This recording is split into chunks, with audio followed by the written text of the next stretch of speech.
Kalau mau dengar ceramah ini, nonton YouTube. Jangan lupa like and share.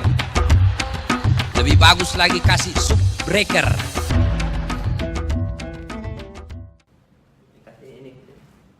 Tes persiapan dicoba. Cek. Oke.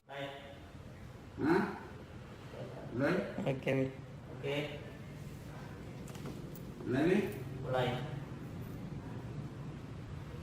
Assalamualaikum warahmatullahi wabarakatuh. Alhamdulillahirabbil alamin wa bihi nasta'inu ala umurid dunya waddin. Asyhadu an la ilaha illallah wa asyhadu anna Muhammadan abduhu wa rasuluh. Allahumma salli ala sayyidina Muhammad wa ala alihi wa sahbihi ajma'in. Amma ba'd. Faqad qala Allah subhanahu wa ta'ala fi kitabil karim wa huwa asdaqul qailin. A'udzu billahi minasyaitonir rajim. Bismillahirrahmanirrahim. Ya ayyuhalladzina amanu kutiba alaikumus syiyam kama kutiba alal ladzina min qablikum la'allakum tattaqun. Wahai orang-orang yang beriman, diwajibkan atas kamu berpuasa sebagaimana telah diwajibkan bagi orang-orang sebelum kamu.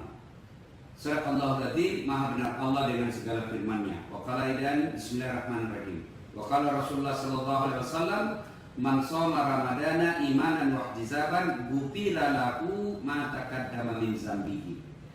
Barang siapa yang berpuasa di bulan suci Ramadan dengan niat, ada dua nih.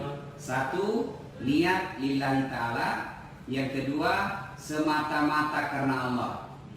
Maka diampuni dosanya yang telah lalu dan yang akan datang. Subhanallah. Pemirsa yang saya hormati, ada beberapa hal yang ingin saya sampaikan pada pertemuan kita pada kesempatan ini. Ya. Yang pertama, saya menyampaikan selamat memasuki bulan suci Ramadan kepada seluruh pemirsa, follower, subscriber. Nah, semua yang menyaksikan acara ini, saya mengucapkan selamat memasuki bulan suci Ramadan atas nama saya pribadi Dasat Latif dan kru dari Dasat Latif Team mengucapkan selamat berpuasa, selamat menunaikan ibadah-ibadah bulan suci Ramadan. Kami sadar bahwa Ramadan kali ini sangat berat. Beratnya karena ada pandemi wabah virus si Covid dan si Corona. Namanya bagus sekali, Covid-19, tapi sangat mengerikan. Ya, kami mendapat banyak WhatsApp, kemudian inbox di Facebook, kemudian DM di Instagram, komen-komen di channel kami di YouTube agar saya melakukan live atau siaran langsung di malam-malam Ramadan untuk menggantikan ceramah atau tausiah di masjid-masjid. Sebenarnya malam Ramadan ini saya ingin beristirahat secara full, tapi karena permintaan jamaah yang minta Ustadz siaran langsung dong supaya ada isi acara malam-malam kami. Alhamdulillah, tentu tidak bisa saya lakukan setiap malamnya, tapi saya berusaha untuk mengisi beberapa malam selama bulan suci Ramadan. Saudara-saudara, berpuasa dalam saat wabah seperti ini memang sangat berat. Tapi kalau kita mengambil sisi berat dan negatifnya, pasti kita akan tertekan, stres, dan pada akhirnya menurunkan daya imunitas tubuh kita. Andai saja ini wabah adalah dua TV, maka saya melihatnya ada dua sisi. Pertama, TV tayangan sebelah kanan, yang kedua TV tayangan sebelah kiri. TV tayangan sebelah kanan ini dan TV sebelah kiri beda. Di sebelah kiri yang kita lihat, yang kita dengar hanyalah berita-berita negatif. Yang kita lihat itu hanyalah berita-berita yang mengerikan, informasi-informasi yang menjengkelkan. Satu, PSBB, ya, kita dilarang keluar rumah. Bahkan yang lebih mencemaskan adalah membuat pekerjaan kita semua berantakan. Pesawat sekarang tidak ada lagi pesawat antar provinsi, bukan cuma pesawat, angkutan laut pun ditiadakan. Ini tentu banyak yang menjadi korban, tapi insya Allah kalau kesabaran kita tingkatkan, ini akan jadi amal kebaikan. Ya, tayangannya adalah apalagi selama ini Ramadan kita, terutama anak-anak milenial, sahur on the road, tarawih keliling, buka puasa bersama, semua itu tidak ada. Nah, apalagi berita-berita negatif soal ini, kita hanya boleh di rumah saja, dilarang nongkrong. Anak-anak muda yang terbiasa dengan nongkrong, ya, semua tidak ada. Nah, saudaraku, sabar. Insya Allah kesabaran ini akan menjadi pahala dengan adanya doa. Itu tayangan pertama. Di tayangan kedua, TV kedua kita yang kita saksikan sisi-sisi positifnya. Ini orang-orang yang selalu bersangka baik. Nah, percayalah saudara-saudara sekalian, tidak ada satupun beban yang tidak ada sisi positif yang baik untuk kita. Apa sisi positif dari wabah ini? Pertama, wabah ini membuat hidup kita menjadi disiplin. Saya orang yang selama ini jarang pakai masker. Padahal saya 2 kali operasi sinusitis. Saya alergi dingin. Tapi alhamdulillah sekarang ini selama ada di wabah selalu pakai masker. Mana-mana. Bahkan kadang tidur pun saya pakai masker. Keluar rumah saya pakai pasti masker. Kalau terpaksa harus keluar karena ada kepentingan yang mendesak, saya keluar pasti pakai masker. Selama ini kita tidak pakai masker. Dengan pakai masker, hidung kita terhindar dari nikotin. Hidung kita terhindar dari asap knalpot. Hidung kita terhindar dari bau-bau yang tidak bagus. Dan lebih penting buat saya ini masker, melindungi hidung saya yang PC. Nah, saya pakai masker tidak kelihatan sudah hidung saya PC. Ya, nih, ya, hidup disiplin. Saya bersih. Selama ini saya cuci tangan sekedarnya saja. Bahkan kadang-kala saya kena masuk rumah, biasa langsung ambil buah, tanpa cuci langsung makan. Sekarang semua yang mau masuk dalam mulut saya cuci. Tangan saya selalu cuci dengan bersih. Saya teringat waktu saya masih kira-kira 10 tahun yang lalu, selalu kita berkata bahwa di tahun 2020 yang akan datang, ini kita akan menyaksikan mobil-mobil berterbangan. Tapi ternyata di awal 2020 bukan mobil berterbangan yang kita lihat, tapi apa yang kita lihat, justru kita diajari bagaimana mencuci tangan yang baik. Nah, apalagi sisi positifnya corona ini, ya, kita hidup pola hidupnya lebih sehat. Dulu sebelum ada ini musim, sebelum ada ini wabah, umumnya saya tidur di atas jam 12. Saya pulang konser, pulang ceramah, sampai mungkin di hotel kalau saya di luar Makassar setengah 12. Baca-baca buku tugas-tugas anak mahasiswa saya sampai jam 12. Paling di atas jam 12 baru tidur. Tapi alhamdulillah sekarang, apalagi ketika saya melakukan isolasi mandiri di rumah sampai 22 hari, itu jam 9 saya sudah tidur. Alhamdulillah, pukul 3 saya sudah tidak bisa tidur. Pukul 3, pukul 4 pasti bangun. Nah, dimanfaatkan untuk sholat lain. Nah, begadang sudah tidak ada. Jangan wabah ini, alhamdulillah hidup kita bisa lebih disiplin. Anak muda tidak ada lagi begadang. Ya, jangan lagi begadang. Bilang Umi Rama, begadang jangan begadang. Kalau tiada artinya, begadang boleh saja kalau ada perlunya. Kalau terlalu banyak begadang, mata pucat karena darah berkurang. Bila sering kena angin malam, dengar. segala penyakit akan mudah datang. Maka Badan Kesehatan Dunia WHO menyarankan untuk istirahat yang cukup minimal 8 jam sehari. Nah, maka kita tidak begadang. Ya, ini sisi positif pertama yang kita ambil. Apa itu? Kita pola hidup sehat. Yang kedua, selama musim wabah ini, Ramadan kali ini, kita bisa lebih khusyuk beribadah. Nah, khusyuknya apa?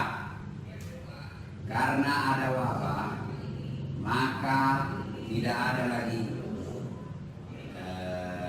keluar rumah. Tidakkah keluar rumah itu sangat potensi mengurangi pahala puasa? Kenapa mengurangi pahala puasa, Ustaz? Jalan. Di jalan banyak cewek kelihatan auratnya. Di kantor banyak cewek kelihatan auratnya. Ya. Nah, kemudian di kantor kalau kita puasa sambil bekerja, di kantor kita bisa terpancing gosip, gibah, cerita kejelekan orang. Tapi karena kita puasa di rumah saja, insya Allah kualitas ibadah puasa kita lebih baik. Ya, kualitas ibadah kita Ramadan ini insya Allah lebih baik. Berikutnya lagi, tadarus. Tahun-tahun lalu kita barangkali tadarus, tapi pendek-pendek saja. Kenapa? Kita harus bekerja. Tapi karena kita di rumah saja, maka tadarus kita waktunya lebih panjang. Nah, ini sisi positifnya. Yang kedua adalah meningkatkan kualitas ibadah. Yang ketiga, di bulan Ramadan ini kembali ke rumah. Kembali ke rumah. Seperti saya semenjak jadi mubalik, boleh dikata dihitung jari saya di rumah. Jarang sekali, bahkan kadang sebulan penuh Ramadan di luar. Saya biasa bilang, ya, saya ini laki-laki jarum super. Jarang di rumah, suka pergi. Tapi bukan laki-laki jisamsu. Janji manis nyatanya palsu. Ya. Nah, karena ada wabah ini, semua taklim ditiadakan. Maka saya lebih banyak di rumah. Ya, karena lebih banyak di rumah, ikatan emosi dengan anak lebih akrab. Saya punya waktu untuk ngajar ngaji anak saya. Saya punya waktu untuk mimpin sholat berjamaah dengan keluarga.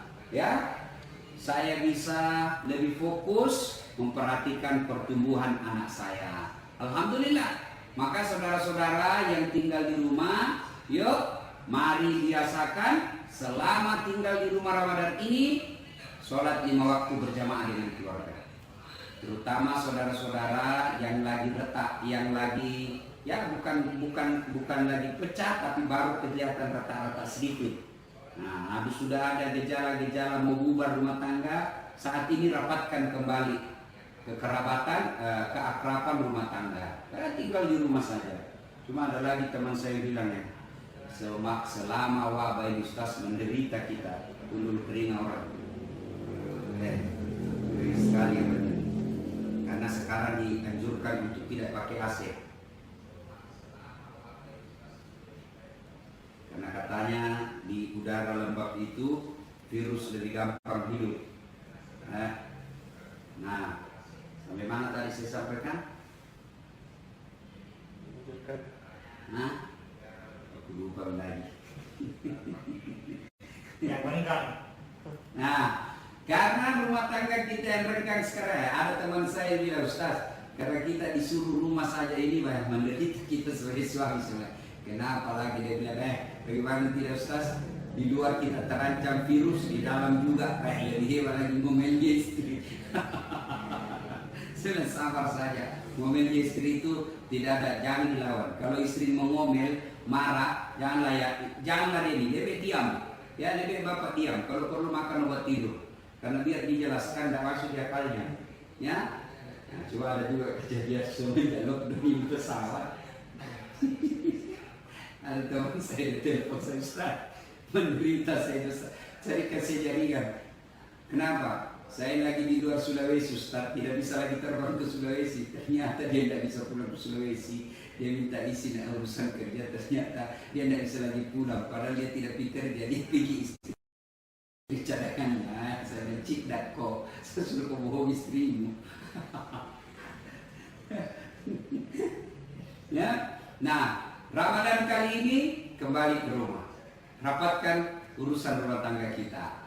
Dan berikutnya lagi, selama Ramadan, karena kita di rumah saja, mari kita isi hidup kita ini selama Ramadan dengan mengisi waktu-waktu luang dengan belajar. Nah, cuma saya ini karena tahun ini kan ada beberapa TV yang meminta saya untuk mengisi acara selama Ramadan. Nah, saudara, untuk menerima kebenaran itu, untuk mendapat kebenaran itu, jangan ada rasa sombong, ya. Apalagi ada rasa kaswatul qalbi, keras hati, ya. Oh, tidak bisa move on, masih terbawa-bawa dengan pilpres, kampret, cebong, mentang-mentang TV ini tidak sesuai dengan aliran politiknya waktu pilpres kemarin, dia tidak menonton ustadz yang ceramah di tempat itu. Mentang-mentang ini TV tidak sesuai dengan selera politiknya dulu, maka dia tidak mau menonton meskipun itu benar yang disampaikan. Orang seperti ini keras hati namanya. Jangan. Kalau Anda ingin mendapat hidayah di bulan suci Ramadan ini, terima kebenaran itu siapapun yang andai saja Yahudi sekalipun yang ngajak saya ceramah, saya isi di TV itu, ya. Jangan sampai memilih-milih channel. Selama dia baik, terima saja kebenaran itu. Saya ingat almarhum guru kita Zainuddin MC soal berbicara masalah ini, beliau katakan begini: meskipun dia keluar dari dubur ayam, kalau dia telur, terima.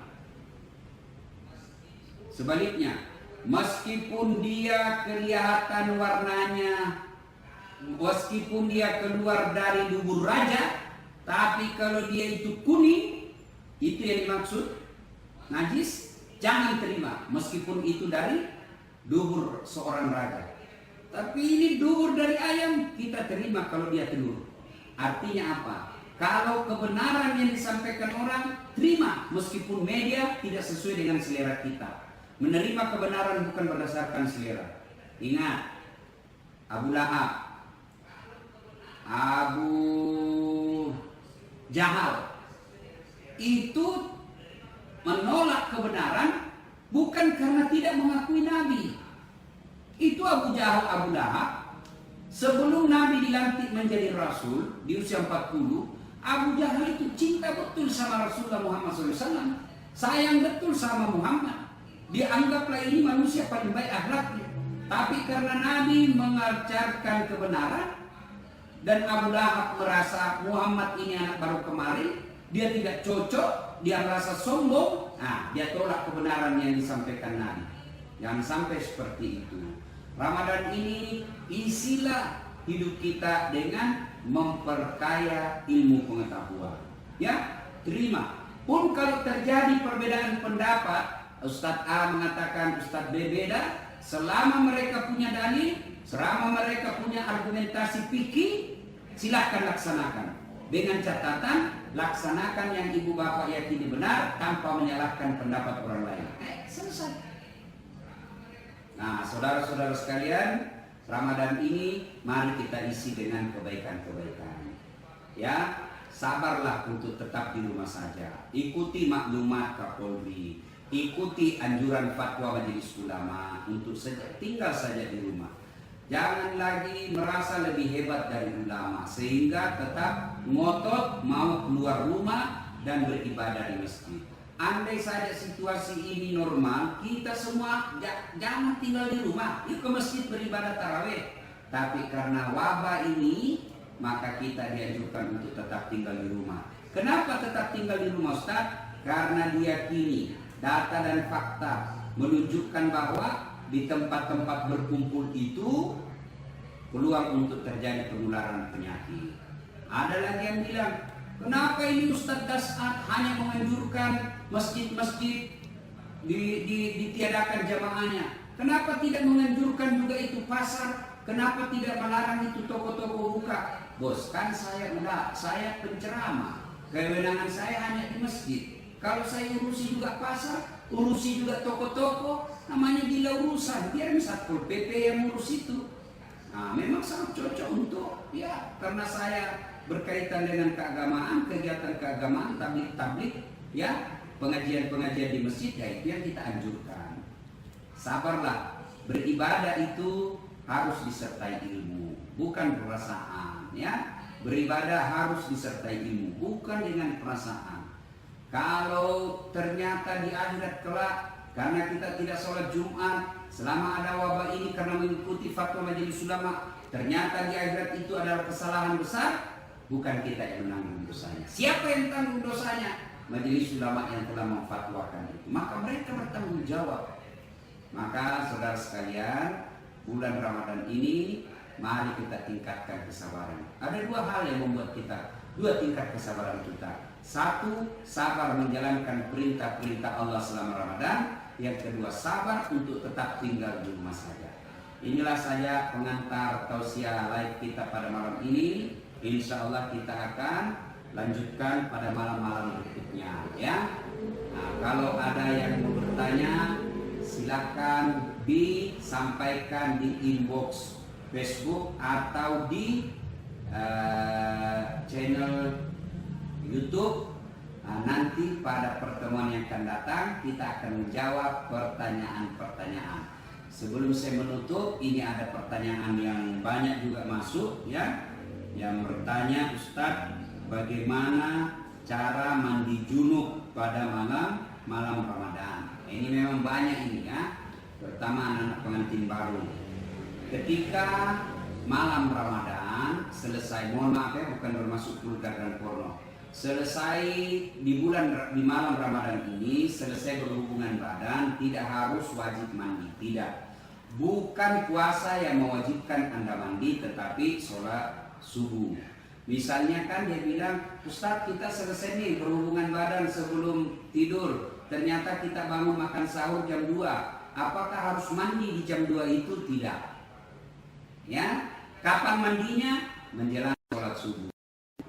Kalau pengantin baru selesai begitu langsung mandi, pulang selesai tarawih jam 9 begitu mandi, mau tidur jam 12 begitu mandi lagi, bangun makan sahur begitu mandi lagi, 4 kali mandi satu malam. Mesek kok bos, batuk selesai. Jadi kapan terakhir? Tapi sunnah selesai begitu kalau belum mandi junub, maka disunahkan wudhu dulu sebelum tidur dan mencuci alena beliau. Insyaallah. Terima kasih. Saya doakan sehat walafiat. Mudah-mudahan yang menyaksikan acara ini ibadah Ramadannya makin berkualitas, diberikan kemampuan dan kesehatan untuk menuntaskan ibadahnya, kemudian diberikan kesabaran untuk tetap di rumah saja. Terima kasih. Selamat menunaikan ibadah puasa. Nonton terus, ada beberapa ceramah saya di TV-TV nasional, silakan, iklannya ada di Instagram, ada subuh hari, ada menjelang buka, ada beberapa, silakan ditonton. Mudah-mudahan kalau Anda merasa itu ada manfaat dan faedah, bantu sebarkan.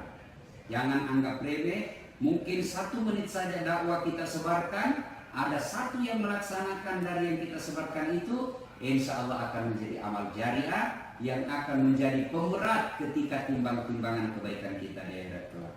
Demikian, lebih dan kurangnya mohon dimaafkan. Nun wal kalam yasrun illahi fi sabilil haq. Assalamualaikum warahmatullahi wabarakatuh.